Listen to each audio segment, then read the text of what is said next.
સુરત શહેર અને પ્રદેશની અંદર કોંગ્રેસમાં અલગ અલગ પદો ઉપર જવાબદારી નિભાવી ચૂકેલા, સામાજિક સંસ્થાઓમાં પોતાની યોગદાન આપી ચૂકેલા જે સાથીઓ છે, ફિરોઝભાઈ મલેકથી માંડી અને તમામ સાથીઓ આજે આમ આદમી પાર્ટીમાં જોડાયા છે.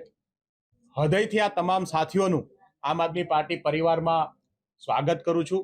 અમારી છાતી ગદગદ ફૂલે જ્યારે આવા અનુભવી સાથીઓ એક નાની એવી નવી પાર્ટી, યુવાનોની પાર્ટીની અંદર જોડાતા હોય, પોતાના અનુભવોનો નિચોડ લઈ અને જ્યારે આમ આદમી પાર્ટીને નેતૃત્વ પૂરું પાડવા આવ્યા છે, ત્યારે તમામ સાથીઓનું હૃદયથી સ્વાગત કરું છું.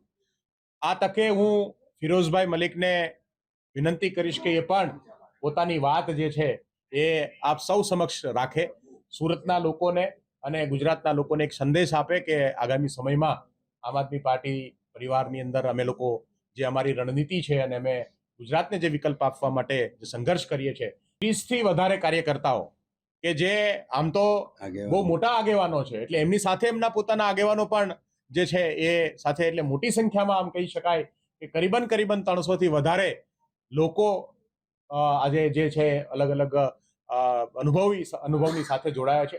આ તમામ જે સાથીઓ છે એનું હૃદયથી સ્વાગત કરું. 34 વર્ષ એટલે સુરતમાં લગભગ 1991 ના એન્ડમાં સુરત આવેલો.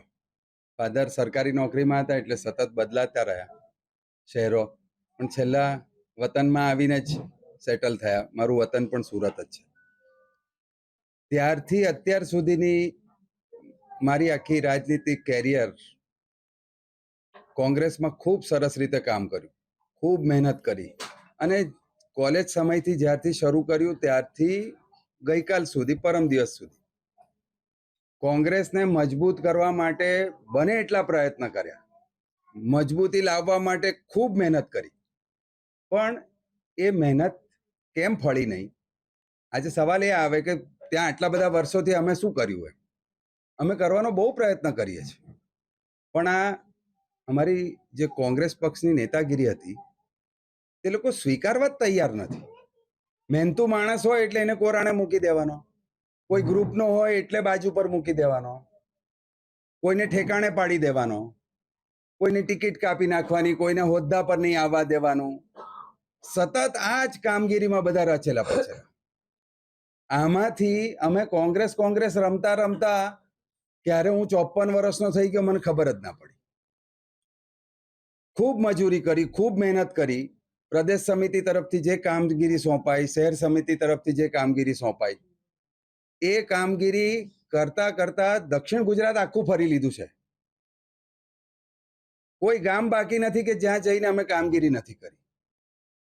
પણ અલ્ટિમેટ એ ભાવના જ કેળવવામાં અમે નિષ્ફળ નીવડેલા. ત્યાં અમારી નેતાગીરી એમાં કોઈ સપોર્ટિવ રોલ આપી જ નહીં શકી. સતત નબળા માણસોને નેતૃત્વ આપવું, ભારતીય જનતા પાર્ટી સાથે સંકળાયેલા, ધંધાકીય રીતે સંકળાયેલા, એમની તરફથી નાણાકીય જેમને ફાયદો પહોંચતો હોય એવા જ વ્યક્તિઓ સતત ચૂંટણી લડ્યા, સારા હોદ્દા ઉપર રહ્યા, એટલે અલ્ટિમેટ રિઝલ્ટ નહીં આપી શક્યા. અને ક્યાં સુધી આવું ચાલે? પછી આ છેલ્લા જ્યારે પ્રમુખનું સંગઠન સૃજનનું આવ્યું, અમને એમ હતું કે રાહુલ ગાંધી એક નવી સિસ્ટમ ઊભી કરી કે ભાઈ નીચેથી રજૂઆત થશે તે માણસ પ્રમુખ બનાવશું. સુરત શહેરની અંદર 70% વ્યક્તિઓએ કોઈક એક વ્યક્તિની ભલામણ કરી કે ભાઈ આ માણસ હશે તો બધા સારી રીતે ભેગા થઈને કામ કરશે, બધા જૂથના લોકો પણ ભેગા થઈને કામ કરશે અને સારું પરિણામ મળશે.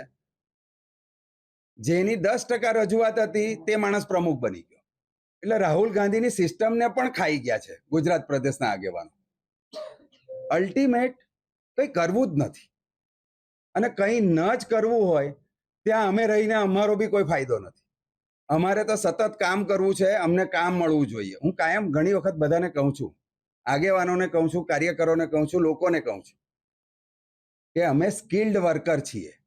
અમને કામ નહીં મળે તે નહીં ચાલે, સતત કામ જોઈએ અમને લોકોને. અને એમાં ને એમાં અમે પરિવાર તરફ પણ ધ્યાન નથી આપ્યું કે 34 વર્ષ સુધી અમે લોકો પાર્ટી માટે એટલા ખંતથી મહેનત કરી છે. આજે કોઈ માણસ એવું ના કહી શકે આ ગદ્દાર છે, પાર્ટી છોડીને જાય છે, મારા માટે કે અમારા આ સાથીદારો માટે કોઈ કહી શકે એમ નથી. કારણ સતત સમય આપ્યો છે, એનર્જી આપી છે, ઘરના રૂપિયા ખર્ચા કર્યા છે, ખૂબ મહેનત મજૂરી કરી છે. આજે અમને લોકોને એવું થયું કે છેલ્લા 8 મહિનાથી આ પ્રમુખ અમારા જે સુરતના મુકાયા ત્યારથી અત્યાર સુધી કોઈ મેસેજ નહીં, કોઈ જાતના ફોન કોલ્સ નહીં, બધાને ભેગા કરવા. આટલી ખરાબ પરિસ્થિતિ છે, ભાજપ સામે કોર્પોરેશનમાં 0 બેઠક છે, 0 થી સત્તા સુધીનું પ્રયાણ કરવા માટે કેટલી મજૂરી કરવી પડશે, કોઈ જ જાતની વાતચીત નહીં, કોઈ મેસેજ નહીં. છતાં પણ છેલ્લા જ્યારે પ્રદેશ પ્રમુખ આવ્યા, મારું રાજીનામું મેં આપ્યું, એમને છતાં પણ મેં પ્રયત્ન કર્યા છે રાજીનામા આપ્યા પછી પણ કે તમે કાર્યકરોની વ્યથા, આગેવાનોની વ્યથા સાંભળો, બધાને ભેગા કરો, બધા ભેગા થઈને લડશું તો કંઈ પરિણામ આવશે. કોઈ ફેરફાર નહીં. છેલ્લા પછી અમે ડિસિઝન લીધું બધાએ ભેગા થઈને કે આપણી એનર્જી અહીંયા વેસ્ટ થાય છે, એના કરતાં આમ આદમી પાર્ટી ખૂબ સારી રીતે પ્રજાનો અવાજ ઉઠાવે છે, રસ્તા ઉપર ઉતરીને પ્રજાના તમામ પ્રકારના પ્રશ્નો બાબતે ધારદાર, એકદમ જોરદાર કાર્યક્રમો કરીને રજૂઆત કરે છે. તો આપણે પણ એમાં જોડાઈને એને વધારે બળ આપવું જોઈએ. એમની ગઈ વખતે 27 સીટ ઉપર ટેલી અટકી હતી, આ વખતે 80 સુધી કેવી રીતે લઈ જવાય તેના માટેના અમારા પ્રયત્ન રહેશે અને એ કરીને બતાવીશું અમે લોકો કે અમારી તાકાત શું છે. ત્યાં નહીં વપરાઈ હતી, અહીંયા એ તાકાત વાપરીને બતાવીશું. આ બાબતે પણ ચર્ચા થઈ ગઈ. અમારા પ્રદેશ પ્રમુખ આવેલા હતા, એમણે વાત કરી કે અહીંયા ના ફાવતું હોય તો પ્રદેશમાં તમને કામ આપીએ. આ કરી પ્રદેશમાં 3 ટર્મ મંત્રી તરીકે રહી ચૂકેલો છું. હવે પ્રદેશમાં એનાથી ઉપર જવું નથી. નીચે શહેર કોંગ્રેસના કાર્યકારી પ્રમુખ તરીકે પણ રહી ચૂક્યો છું, એમાં પણ કોઈ ઈચ્છા નથી. એટલે કોઈ લાલચ જેવી વસ્તુ જ નથી, પણ માન સન્માનના ભોગે કશું કરવું નથી એ નક્કી કરીને અહીં આવ્યા. આ સમજવા માટે 34 વર્ષ લાગી ગયા તમને? જી બિલકુલ. અમને એવું હતું કાલે સુધરશે, કાલે સુધરશે. પછી છેલ્લા 3 વર્ષથી આ સ્ટોક માર્કેટનું થોડુંક શીખ્યો ને, તેમાં કર્યું કે ક્યાંક સ્ટોપ લોસ મૂકવો જોઈએ, સ્ટોપ લોસ મૂકવો જોઈએ. એમ સ્ટોપ લોસ મૂક્યો ને હિટ થઈ ગયો તરત જ. એટલે પછી નક્કી કર્યું કે હવે બીજું કંઈક કરવું જોઈએ.